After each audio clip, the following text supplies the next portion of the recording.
Good morning, everyone. We're so grateful to have you all here on this very chilly morning. Eddie Germano, welcome. We're so excited that you're here. I got to meet Eddie a couple years back when he came in to say hello to me, and we're both paisans, and I love him to pieces. Anyway, thank you all. We're so grateful that you're all here. Enjoy. Dottie Powers, our town clerk, will be doing the whole presentation. Afterwards, we invite you to enjoy a light lunch with us. Dottie, welcome. Don't go away, Lena. Lena's going right up anywhere. here with me, okay? Good morning. Welcome, family and friends of Eddie Germano. We're here today to honor Eddie, along with Westwood's Select Board Chair, Joe Privatera. Our Select Board members could not make it, but they send their best regards, Marion LeBlanc Cummings and Rob Gotti. Also with us is State Representative Paul McMurtry. And Senator Michael Rush could not be here today. However, Ann Cushing is representing his office. And of course, we have our COA board members, Jim O'Sullivan and Mike Walsh, here as well. Today, we are so excited to present the Boston Post cane to Mr. Germano. The tradition of the cane began in 1909 when Edward Grozier, a publisher of the Boston Post newspaper, forwarded to the Board of Selectmen in 700 towns across New England a gold-headed ebony cane with the request that it be presented with the compliments of the Boston Post to the oldest male of the town to be used by him as long as he lives or moves from the town, and at his death handed down to the next oldest citizen of the town. The cane would belong to the town and not the man who received it. Not until women gained the right to vote in 1920 did the Post finally give its blessings for women to possess the cane. In 1930, the head of the cane was engraved with the inscription presented by the Boston Post to the oldest citizen of said town, to be transmitted by the Board of Selectmen. They were to be the trustee of the cane and keep it always in the hands of the oldest citizen. The custom of the Boston Post cane took hold in those towns lucky enough to have the cane. Due to the historical value of the cane, it is kept safe in the glass case in the hallway here at the Westwood Council on Aging, so you can't take it home with you, Eddie. There's a plaque next to the cane with each recipient's name inscribed on it. We're happy to award our recipient a gold replica cane, pin of the cane as a memento of today's presentation. Westwood is a town very much committed to preserving its history and recognizing those individuals, such as Mr. Germano, who have made contributions towards this. It is with great pride that we continue to recognize our oldest citizens who have helped shape our community. We're honored today to pass the Boston Post cane to Mr. Eddie Germano, who recently turned 100 years young. I would like Mr. Germano to come up to say a few words before we present the cane to him.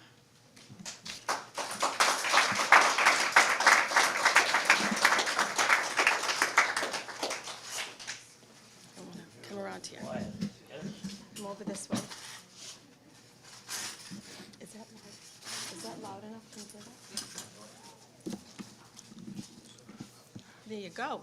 Those of you who know me know I have a big mouth. And to improvise even further with a microphone makes it twice as big, right? How many people here have some Italian blood in there? Quite a few. You've all got a hell of a shot to make 100, believe me. I want to thank Dottie very much. I want to thank all of you for being here.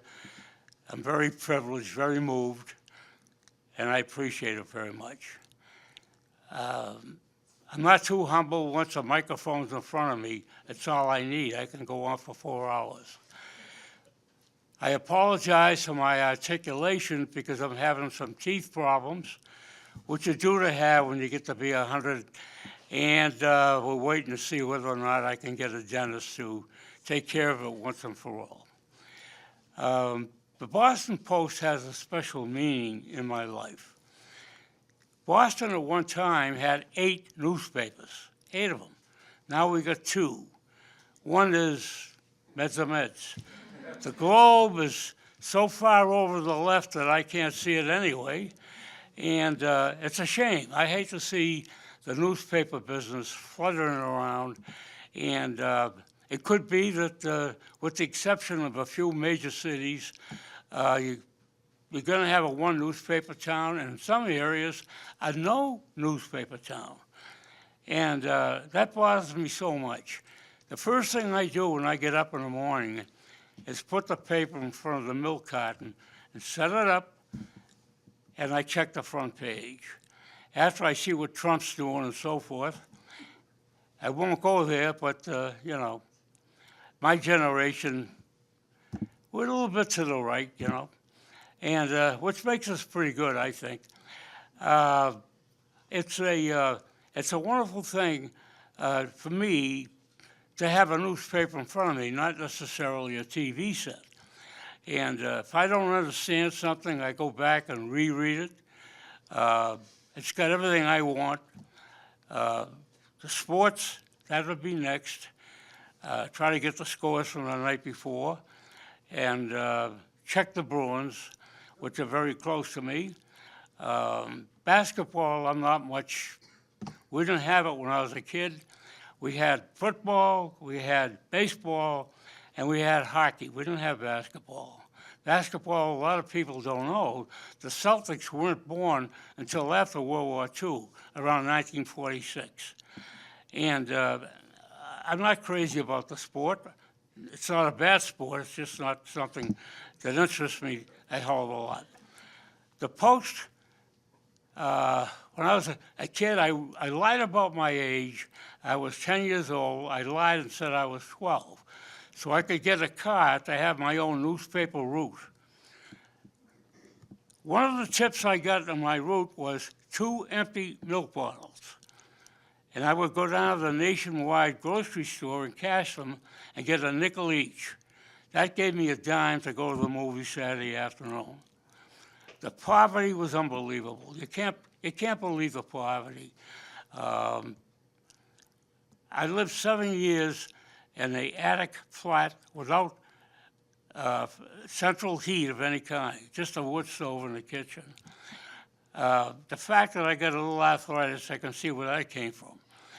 But we were happy. I mean, everybody was in the same boat. Nobody had any money, and we all got along pretty well. I wanted to become a newspaper sports cartoonist as early as an age of 7, 8, 9 years old. I used to look at the Boston Post every morning, and the first thing I'd look for was a cartoonist cartoon. His name was Bob Coyne, and he was sort of my idol. And I said, gee, I want to do that. I want to be like Bob. When you get a job as a sports cartoonist or an editorial political cartoonist, you're there for life. The pay was good. He was making 15 grand a year. In those days, not bad. It wasn't just the money, but it was the fact that if I drew something and it was going to be reproduced in a newspaper and it was going to be seen by thousands of people, that made me feel good. You can't be in this business without an ego. And believe me, I've got one. Just ask my kids. Okay. Without the ego, I never would have made it. The Post gave me my first job. I went there and I was hired as an office boy. I did errands. I was up in the Sunday department. My editor's name was John Griffin. He was on TV every Sunday afternoon in a program called Starring the Editors. They took an editor from each newspaper, and they talked politics, which was abundance in Boston, as you know. James Michael Curley, one of the mayors of Boston, way back, he got elected mayor of Boston. He was in jail at the time, and he still got elected, only in Boston. So one of my chores as an office boy, I think I was making $18 a week. And for a full week, not 37 and a half hours, 40 hours, I worked 50 hours. And I kept my mouth shut because I wanted to get my in the paper. And this is the only way to do it, was to go through becoming an office boy and hopefully getting promotions from that area. One of my jobs was to go down to the Foley Fish Market for the society editor, whose name was Rose Walsh. She covered all the weddings and what have you, and get her fish every Friday afternoon. And the Boston Post was important then because they wrapped the fish up in a post. And here I am at the edge of the North End, walking up Washington Street to the Post on the right-hand side, just beyond City Hall. And can you imagine me walking in an 85-degree temperature with a haddock under my arm? I tell you. So I brought it to Mrs. Walsh, and she would take it from me and put it in the back floor and take the fish home to fry it, or whatever it was. Another thing, at the Boston Post on Saturday mornings, the elevator operators had the weekend off. And it was my job to run the elevator from 9 o'clock till about 1 or 1:30 in the afternoon. Not like today, you press a button. They had a hand, thingamajig, whatever you called it, and I had to get the 2 floors, the one in the elevator and the one on the office floor, to meet, because I didn't want anybody to trip and fall down. This way. After a few episodes, I got the thing going fairly good. That was another one. The third one was I had to go downstairs and get the Sunday papers. And even today, the news section of the Sunday paper was printed last. The comic section, the feature sections, the magazine sections, they were all printed during the week. There was no factor as far as date that was concerned in any way, shape, or manner. And I go down and get the papers, and the first thing I'd go for would be the sports page, and I'd look at the Bob Coyne cartoon. And that gave me even more impetus. God, I've got to get a job just like that. It's very difficult to get a job like that, believe me, especially for me. And one day I got called into an office, and the gentleman behind a top desk said to me, I've got your resume in front of me here. And I said, uh-oh. He was wearing his hat. When you get a guy about 5'4" with a hat on, a stiff collar, and glasses down over his nose, be careful. And when he called you, not Eddie, but Germano, be doubly careful. He says, just as what do you want to do here? He said, you've turned down 2 or 3 promotions. And I said, if you don't mind, that's where my blabbermouth came out. If you don't mind, I said, I don't consider those promotions. One, I had to go downstairs into the press room and become a pressman. 2, I had to go downstairs to the escalator where they stack the papers on the trucks and deliver them. And 3 was something else. I said, I don't consider those promotions. I don't think it's even going sideways. He said, what is it you want to do? I said, well, I want to be a sports cartoonist. You want to what? I said, I want to be a sports cartoonist. I said, I like to draw. If I didn't draw, I'd be on welfare. And he said, well, that can't happen. I said, I know it. Bob Coyne is relatively a young guy, maybe 40-ish, and he's going to be around a long time. And I said, if it can't happen here, then hopefully it'll happen somewhere else. He says, well, I think you better look around and see what else is out there. He said, because I don't see any future for you here at the Post. This is about my 3rd year there.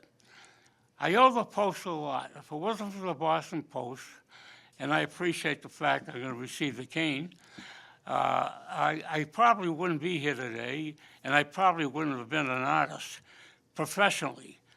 Everybody draws. Every time someone says, did you do that? Did you draw that? I said, yeah, I did. I've got a daughter. I've got a grandson. Oh, they're all artists. I said, there's a big difference between drawing for a hobby painting for a hobby, and trying to make a living. Thank you very much. Thank God. I told you about my big mouth, you know. It's beautiful, don't shave. And it's been a wonderful way to make a living. I met a lot of people. When I left the Post, I couldn't find a job in Boston anywhere.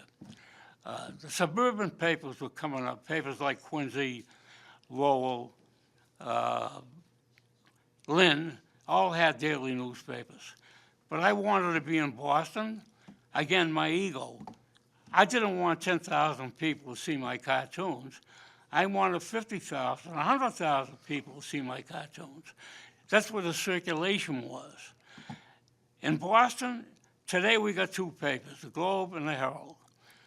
The Herald, if you see, there aren't many people buying it. It's got 40 pages every day. They should have at least twice that. A newspaper, such as the Post was the biggest newspaper in New England, the biggest. It had a great circulation. Everybody on the elevator train took the elevator train to Forest Hills in those days, and they go to Green Street, Eggleston Square, Northampton Street, Dover Street before they went down the tunnel. You could walk on a platform, and there was a stack of posts probably about 6 feet off the ground, and they had a little bucket beside the papers. You would go there and throw 2 cents. That was originally the cost of the paper. Later on, it cost a nickel. You'd throw that in the bucket, and you'd take your paper. About 10 or 11, late morning, that bucket was pretty well filled, and there was some dollar bills in there. People didn't have change, so they put the dollars in and took the change from there. Can you imagine in this day and age having a bucket of money with dollar bills in it? How long would that last? Everybody was practically 90% of the people on the elevator train was reading the paper. Everybody. The paper served another thing. Where I lived in a 3-room attic, we had windows that didn't go up and down too well. They shook. You probably can't remember because you guys are not old enough. The windows had pulleys on them with rope that was all rotted out. We take the post and fold it up like an accordion and put it up on the side, put it up in a sash on the left side, and on the sill. You pull the window down so it would be tight and no air would come in. And if you were sleeping in a bedroom without any central heat, boy, does that come in handy. And that was the Boston Post as well. There was a rumor, very strong rumor, for many years that old man Joe Kennedy was going to buy the Post. And he had aspirations of one of his kids becoming president of the United States, which, as you all know, came to fruition. And he thought the Boston Post was the way to go. Today, he probably would want to buy a TV station, not a newspaper. It was a thrilling time of my life there's no college, there's no art school that would have given me the education that the Boston Post gave me. I am indebted to it, I really am. I was sorry to see it go downhill and eventually go out of business. The Post was owned by a family by the name of, in Cambridge. Started with a G. My memory escapes me, it'll come to me. And the Boston Globe was starting to come up, and the Post was on one side of Washington Street, and the Globe was on the other side of Washington Street. The Globe had a big Sunday circulation, they still do. I did a cartoon for the Globe for many years called TV Stars. The circulation of the Globe was close to 700,000 readers. And I reveled in the fact that maybe not 700,000, let's say half of them saw my cartoon every Sunday. One of my great assignments, and I met a lot of people along the line, meeting celebrities is no big deal for me because I met so many in my lifetime, most of them good people. They sent me down to New York to interview some of the greatest television stars of the day. I met people like Jackie Gleason, I met Ed Sullivan, I met Perry Como. Anything you've ever read or heard about Perry Como, believe it. One of the nicest guys I've ever met in my entire life. When I get through talking with him, it seems as though I've known him all my life. He was a great guy. I came back and did the cartoons, and they appeared every Sunday in the TV section of the Globe, and I couldn't wait to get the paper so I could see my drawing. What I did with the Post, kind of sneaky, but you know, I'd get the sports page and I'd look at Bob Coyne's cartoon. It was a 4-column cartoon. In those days, you had what they call a broadsheet. Now a lot of the papers are tabloids. The Herald in Boston is a tabloid. The New York Post is a tabloid. And many others, Chicago Tribune, what have you. The Post cartoon was always on top of the fold in the first page of the sports section. What a spot. You couldn't miss it, even if you didn't like sports cartoons. When you opened up a page, there it was. You had to see it. Oh, God. That gave me even more hunger to do what I wanted to do in life. I used to take the sports page after I read it. Some of them were a couple of days old, and I would measure the cartoon. 8 columns, 2 inches a column is 8 inches wide by about 4 inches deep. I would take a piece of paper, do a drawing on it, and I would paste it over Coyne's cartoon. And then I would look at the page. Oh, man. I tell you, what a thrill. Many times, with the newspaper situation now being what it is, people aren't reading papers, and it's a shame. Our youth should be reading the paper more than watching TV or watching whatever it is. They walk down the street and they're looking at this little plaque all the time. I don't like the computer. I'm trying to learn how to use a computer at 85 years old. I bless the ground he walks on, my neighbor next door, John Penhaloric. If it wasn't for him, that computer reminded him, John, I'm going to buy another one. You're the one responsible. And without him, I couldn't use a computer. I had to learn it when I was 85 because people say, I'm going to send you an email. What the hell is an email? Well, you don't have email? I said, no. I said, can't you write a letter, put a stamp on it and mail it to me? I said, just as good. So I get it a couple of days later. What the hell difference does it make, Some of my other newspaper stories, a lot of memories that go way, way, way back. And the Boston Globe was one of my negative things in life in my newspaper career. I worked in the Globe in their art department for 13 years. I did cartoons. I did the Sunday feature cartoon in the TV section. I did a lot of news cartoons, but I wanted to draw sports. One of the best cartoonists they had, every paper had its own cartoon, a cartoonist. You had the Herald in the morning, the Travel in the afternoon. Boston had 8 papers, I think I said. Then you had the Record in the morning and the American in the afternoon. Then you had the Morning Globe and the Afternoon Globe. Then you had the Boston Transcript and the Christian Science Monitor. I don't know how the hell they got in there, but they were a Boston newspaper. So everybody read a newspaper. And again, the demise of the paper business is really hurtful because I'm afraid that the Herald's not going to make it. They have no advertising. A newspaper is predicated on the advertising it gets.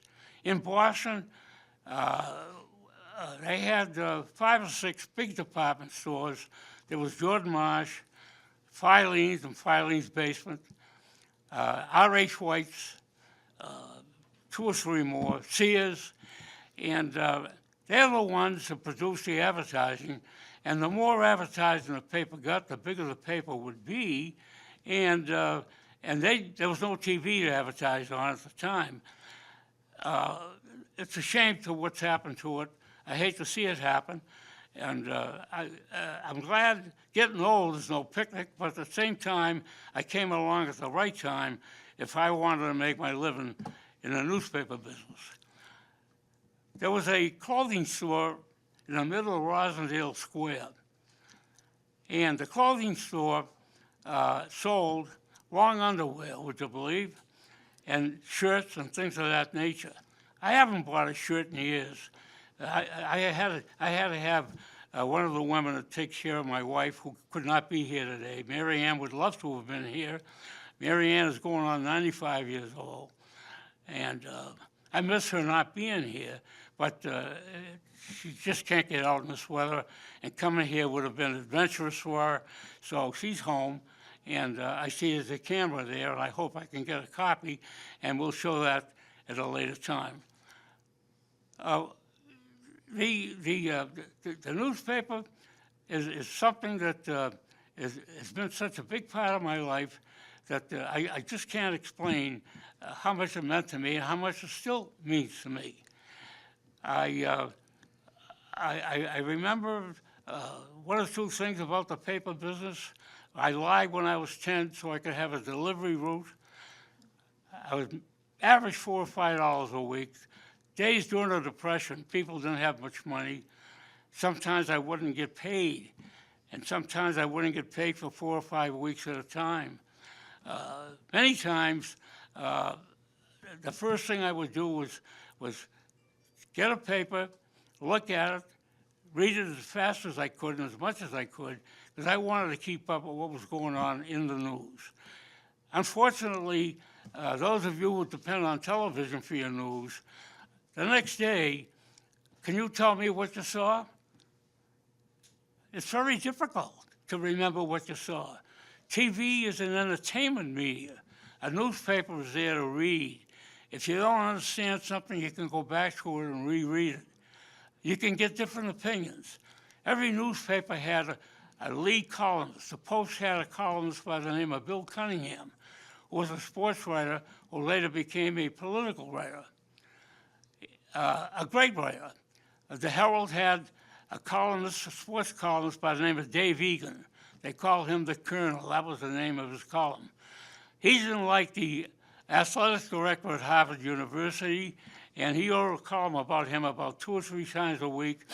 And I tell you, he murdered that guy in the paper. Every paper had a cartoonist for the most part, either sports or editorial political. After drawing sports, for me to do what I wanted to do, I moved to Florida with a friend of mine who was going to build a motel down there. And I walked in to the Miami Daily News first, because it was advantageous on Biscayne Boulevard. And I walked in, I had samples of my work, and I brought them in, went up to see the managing editor. He's the one who calls the shots. His secretary came from Braintree, and when she found out that I came from the Boston area, she got me an appointment with her boss, who was the managing editor. I went in there, was in there about 20 minutes, showed him my samples. I walked out of his office. I was a sports cartoonist for the Daily News in Miami. I couldn't believe it. I couldn't believe it. I said, why can't this happen in Boston?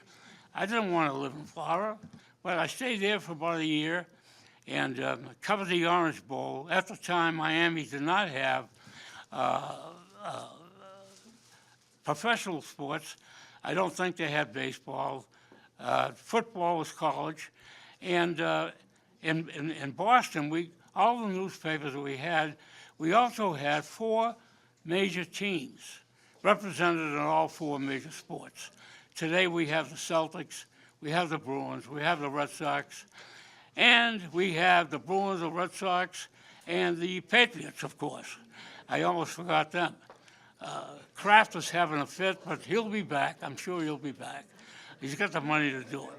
Anyway, I want to thank everybody for being here. And I have to say, okay, I told you I was a flannel mouth, didn't I? You know, flannel, you know. and I have to say, I could listen to you, honest to God, all afternoon. He has been to my office a couple of times, and I have to say, every time he comes, like, the day flies by, and I never say, oh, we gotta stop, because he is, the stories and the memories you have, I don't know how you all feel, but they blow me away. Can we have a round of applause for Eddie? We love you. The best part of your being here, from here on in, I'm gonna keep my mouth Oh. shut, Okay, that's no fun. And except my acceptance. thank you very much for that fascinating story about your career. You're one of a kind, wonderful love man. you, And so now is the moment. We're going to have some other people speak after, but we want to present you with the Boston Post cane. And would you like to hold the cane? Yeah, I would like to hold the cane. And then we have some flowers you can take home to your beautiful That's me, wife. she lady, I tell you. And then, yeah, you want to talk about that? So we also have some flowers that you can bring to your beautiful and lovely wife. Oh, I thank who you very I'm much. so sorry couldn't be here. And then we also, we wrapped it. This is a pin that we give to anyone who's the Boston Globe. It is made out of gold, and he can wear it. And we're so grateful for you. And Dottie, thank you for putting this together. Now we're going to have other people speak, but here's the- quickly, obviously. Here's All the, right, there you go. I'm going to put this on. Would you like it to go on? So you can't take the big cane home, but you got this Okay, as your memento. You want to look at it first? I see that? I'd like to see it. Okay. Okay, beautiful. Thank you, I'll wear it. I don't want to pin you. That wouldn't be fun. I'll wear it with pride, I assure you. Okay.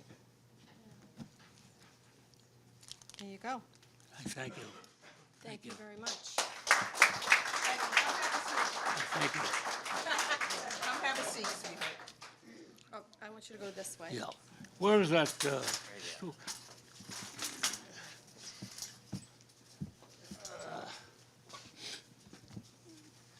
I did bring one original cartoon. I thought you might like to see one.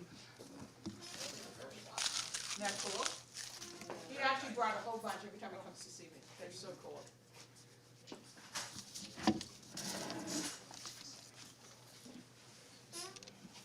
Can you imagine that?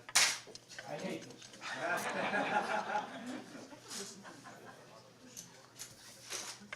And here's the plaque. So Eddie,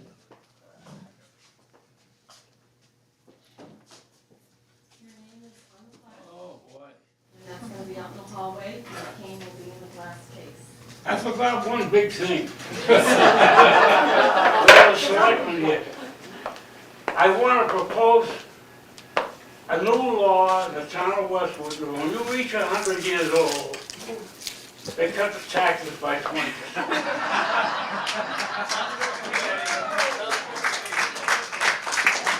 I got an idea for at least 200. Well, that was That great. I'm so glad, it's an honor that you accepted it, and thank you to Lena as well and everybody else who helped put this together. So now I do have some people that would want to say a few words. Our Select Board Chair, Joe Privatera.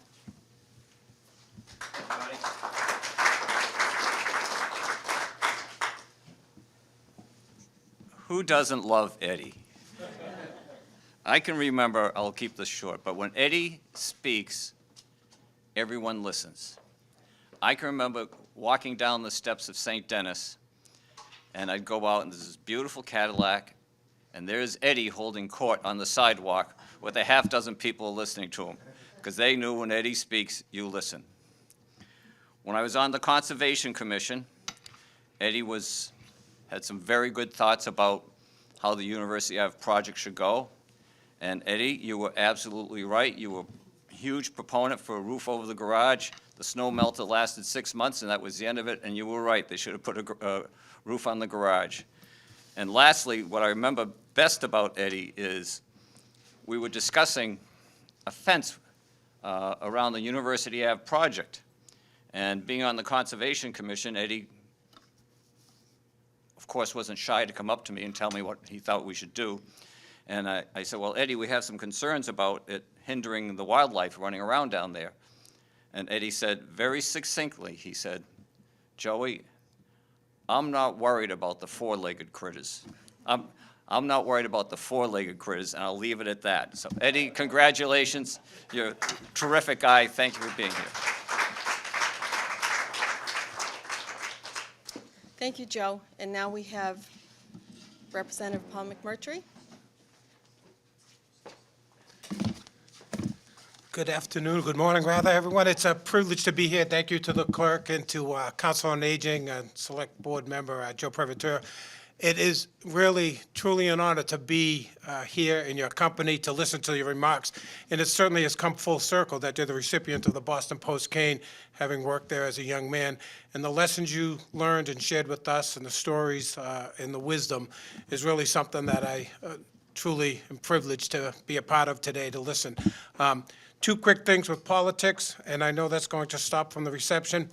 We are working on, Senator Rush couldn't be here, but he wanted me to extend your congratulations. We have citations from both him and I to present to you, recognizing your longevity and being the recipient of the Boston Post-Cane. We're both working on legislation that will give some senior property tax relief, so hopefully we can get that done, and I'll be mindful of you as we continue that.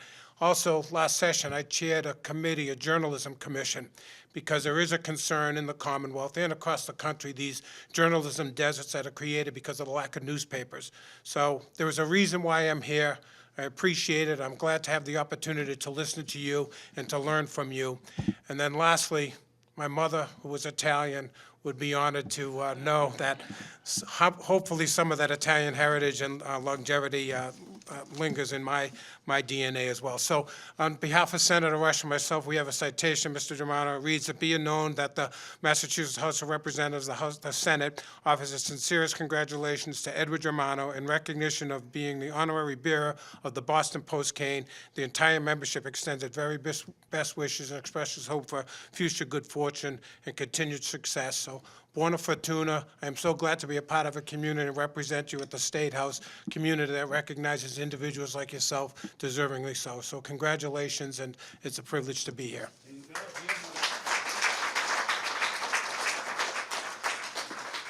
Thank you. And before we close the ceremony, is there anybody else that would like to speak a few words? Okay, so I guess thank you all for coming. And Eddie, thank you for being so gracious and accepting this cane. And everybody can manja. Thank you.